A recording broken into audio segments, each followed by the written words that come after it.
Hello, kindred explorers of the ancient mysteries. This is Govin here with TeutonicShamanism.com. So the reason I'm doing these videos is it's a topic I've been wanting to cover for quite a while, and I have increasingly been slipping it in here and there. Perhaps you've noticed. I've done a couple videos on it on the vlogging channel, Govin Kilgore, and it is something that was definitely the background and beginning of my whole foray into the world of health. So I had training in, first was Reiki. I did all my training in that. I did various types of sound healing work, channeling, energy healing. And then I got into more physical based stuff like diet, herbalism, stress and pain management, and various other things that were things that then led to me creating content online where I researched and talk about the myriad of things I generally talk about. I am actually considering getting back into one-on-one work with some of the things I'll be talking about. I may occasionally talk about that. It's not going to be something I'm going to be offering online, but I'll have my services advertised online for people in my area who want to come see me for whatever it is they're looking to have worked on. And also my background, even before talking and researching health and studying it, was one where I was very fascinating with the metaphysical and the occult and spirituality. From the time I could read, I would take books out of the library on the Loch Ness Monster, the Abominable Snowman or the Sasquatch, UFOs, and a whole wide range of other things. And eventually that came to the point of being interested in secret societies and even Eastern traditions. That was getting into my early teens. I got interested in Zen, the Hindu and yogic traditions, and by the time I was like 15 going on 16, I was already starting to do yoga and practice meditation. I then got interested in Western magic. Later teens still, I started getting into Taoism and then Chinese martial arts. And we keep rolling on. And by the time I was 18, I was actually starting to begin the training in these things like Reiki, while also still exploring a lot of different avenues and seeing what resonated with me. Now, I think when I really got full in and involved in this channel, a lot of that aspect of my life kind of started to fade back. You probably recall, if you've been a really long time viewer of mine, I did speak quite openly about a lot of these topics at times, depending on the video. I had lots of meditation videos, and I will bring back some of those concepts with this section of the channel. Now, part of the reason a lot of that had faded for me in terms of a focus and what I talked about was I actually did have this fading in my life as well. I don't want to say lost touch. I guess it is losing touch. I just felt less drawn to it, but I also just had my whole personal practice start to kind of break down to some very bare components that I've had going for 1, 2, 3 years now. So very basic meditation practice, maybe 20 minutes a day tops. I used to meditate on average an hour a day, plus another hour or so of various types of exercises I would do, whether it was martial arts or yoga. And I'm starting to rebuild that whole area of my life, and in doing that I have the desire to talk about it. And what I did for almost a decade of my life, in that late teens to mid-20s, in that I was building and working on these things, I have quite a good foundation there, and I have a lot of understanding of sort of the underworking elements of a lot of these topics. And more recently, you've probably seen that the logo on my channel's changed with the business, and those are runes. And for me, what's really brought me back with full force into this is sort of a core feeling of resonance with the traditions that I now realize my ancestors practiced, going back not just a couple generations, going back hundreds and in some cases thousands of years, looking at and understanding what was done pre-Christian in terms of my blood lineage. And I think that while it's a good frame of reference, it's not absolutely 100% essential. You only do what it is your ancestors did. If we're going to talk about ethno-religions or indigenous religions, which generally tend to be polytheistic or animistic or shamanistic, they weren't these hard-lined, concrete things. They changed and evolved with what was going on for those people. But their religions and their practices and their views of the world contained a lot of wisdom for those people. And I strongly believe now that there's a lot of cultural aspects to that I think people resonate with on a blood level. So that's why this channel will be covering mostly the Teutonic European traditions. If you have that in your past, certainly you can relate. If not, you might still be able to relate. And I'm going to talk about this more in future videos, but the term Teutonic is a very broad definition of a group of people in Europe who at one point or another, anyone in Europe is more or less some percentage of being Teutonic for the most part. Maybe the only major exception are the Basques. But, you know, you have the Anglo-Saxons in England, you have obviously the various Nordic tribes, you had the Goths, Visigoths, and Frisians, you had the Franks in France, you had the Lombards that came down into Italy while Rome was collapsing, and they all had very similar roots in their beliefs and their views of the world. Now there's also a bunch of other polytheistic beliefs within Europe. There's the Celts. They're very fragmented in terms of what's left of what was actually going on for those peoples. I'm part Celtic. I believe it makes up a minor portion of my ancestry from what I understand of it. But those who have tried to reconstruct and kind of re-establish those practices that they believe the Celtics did, or the Druids, there isn't that much proof left of what was done. Because so much of it was an oral tradition, a lot of it got lost. Whereas there's far more preserved within the Teutonic or Germanic tribes. One of the biggest is the Norse, but then they have fragments from other areas, and they're so similar to the Norse that you can almost take, or what a lot of people consider, you can take the Norse and apply it and kind of create this neo-heathen religion.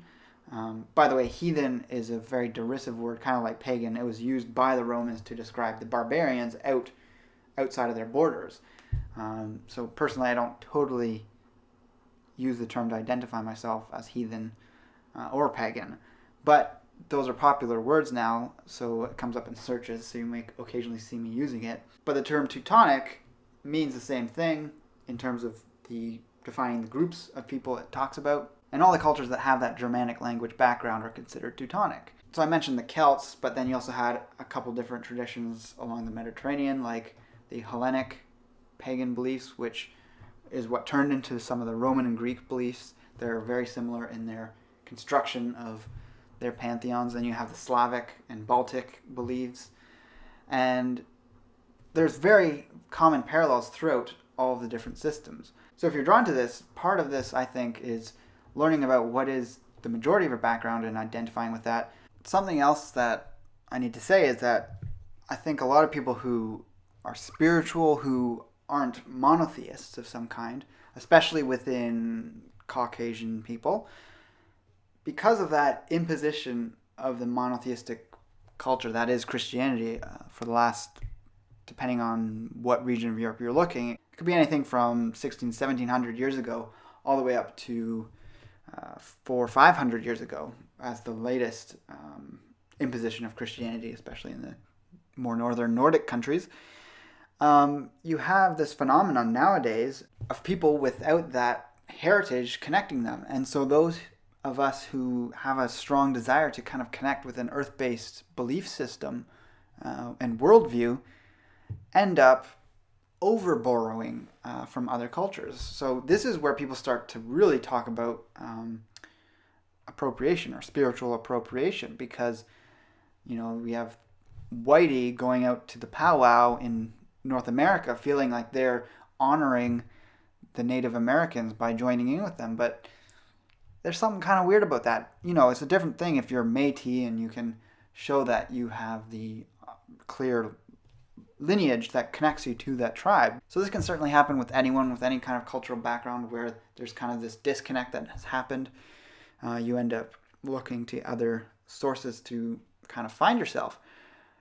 But I think within Europeans, it might be some of the strongest examples of this, especially in modern culture, because people are so divorced from the planet through their lifestyles and especially their spirituality, that you have this big movement in kind of trying to recreate something that resembles what we had once in our past. It's like there's this calling on a genetic level for people to reconnect with this. And so you have these things like the New Age movement, which, you know, as people look to it, they see it as very superficial and kind of wishy-washy because it is. There's a lot of value someone can get from it. I was heavily within that before becoming very prominent in doing my online work. But again, there's something to that is lacking, I think, a foundation, and that is the actual ancestral connection to these practices. So I don't want to offend anyone, especially because there's, again, legitimacy to all these things. There's definitely a valid time and place for looking at and being inspired by other traditions and even borrowing some of their elements to add value to the core tradition that is actually yours.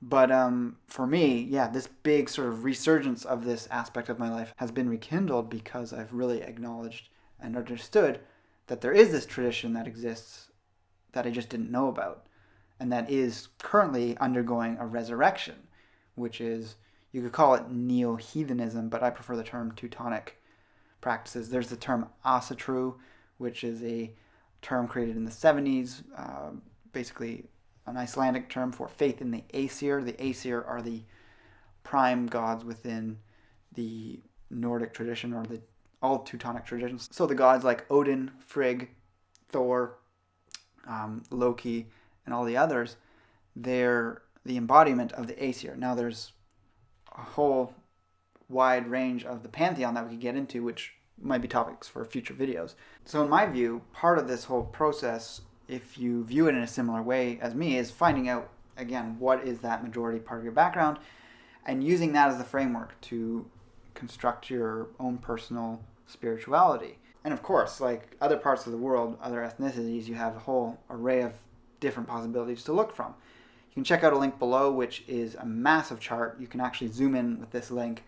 I'll stick a picture of it here, but you really can't even read all the intricacies of it. But it just shows the origins of all the world's religion. If you go all the way back, they all come from one, sort of animist religion out of Africa. But that would be so far back and so unfamiliar to people nowadays, they have no cultural reference for it. And why I think it's more advantageous than identifying with the most recent sort of Christian, Judaic, and Islamic traditions that are the most popular in the world today is because those, I guess Buddhists as well, but those all have these very modern, altered things going on within them. So just like with diet, if we're talking about health, you see a lot of what I talk about is about going back in time and understanding what our ancestors did for the longest period of time, but not so far back that it was like a completely foreign thing. Like if you go back 70 million years, we were lemurs climbing in a tree and we ate an almost entirely insect-based diet. There's no point in doing that. We're so far adapted away from that a pure insect diet wouldn't be appropriate for humans today. But if you go back between 2.6 to 10,000 years ago, so 2.6 million to 10,000, you have this long span of time where the diet of our ancestors, even going back earlier than humans, was more or less similar in terms of the macronutrient ratios and the nutrient density of the foods. Now, we obviously didn't have various types of religions and beliefs going back that far. The earliest known evidence of human spiritual beliefs goes back maybe 100,000 years. But as that began to split off, and you have the very first animistic beliefs and views, these were already cropping up in different parts of the world where humans were appearing.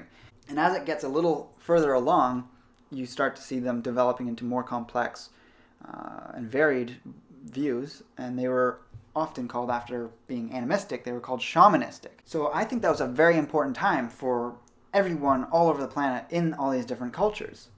The reason is when you start getting to polytheistic beliefs and views, even though there's still a lot of validity and good stuff we can glean from polytheistic traditions within our own ancestral background, they are starting to get into the place of being reflective of more modern societies. So you look at the Roman society, you have the advent of agriculture, and their polytheism started to build upon a post-agricultural society.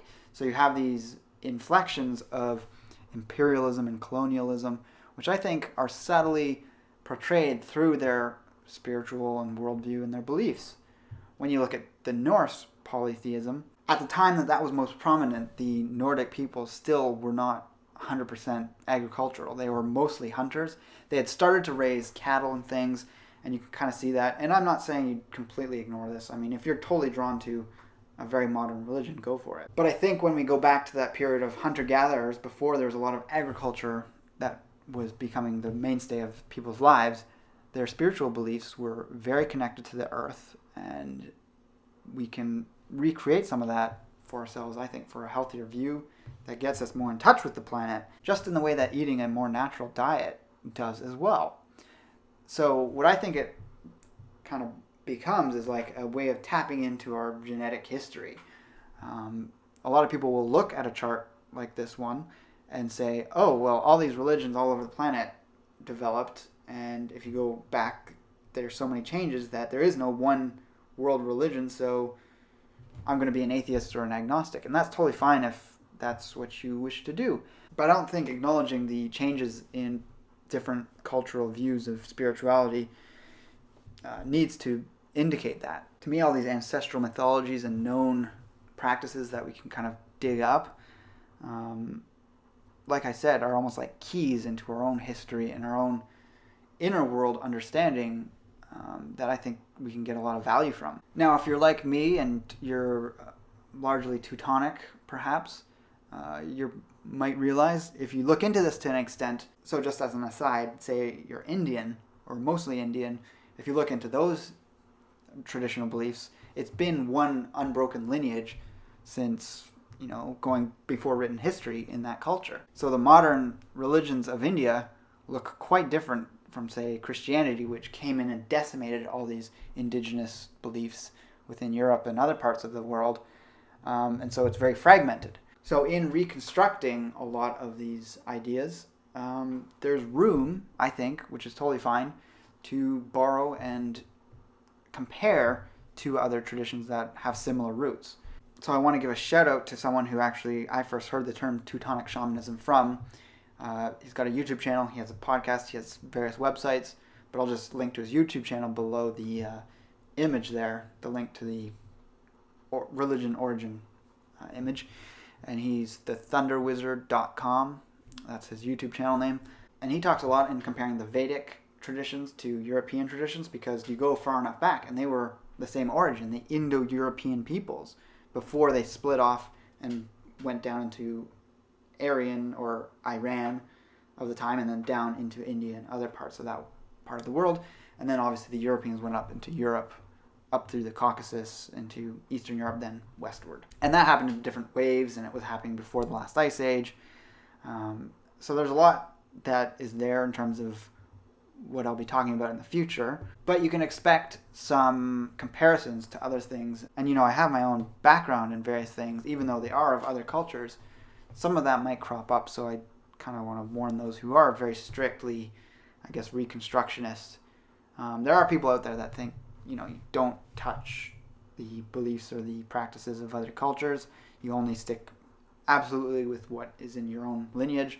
And I understand where people come from with that, but I think there is room for some comparison, as well as rebuilding and doing what works for you. Because when it gets to it, this is about being satisfied with yourself, being healthy, because a lot of these things can have tremendous health benefits, both psychologically, emotionally, and physically. So I'm excited to see where this goes. So with that, leave some comments below, check out those links below, and with that, I'll talk to you again soon. Take care, and may your allies, gods, and ancestors be with you.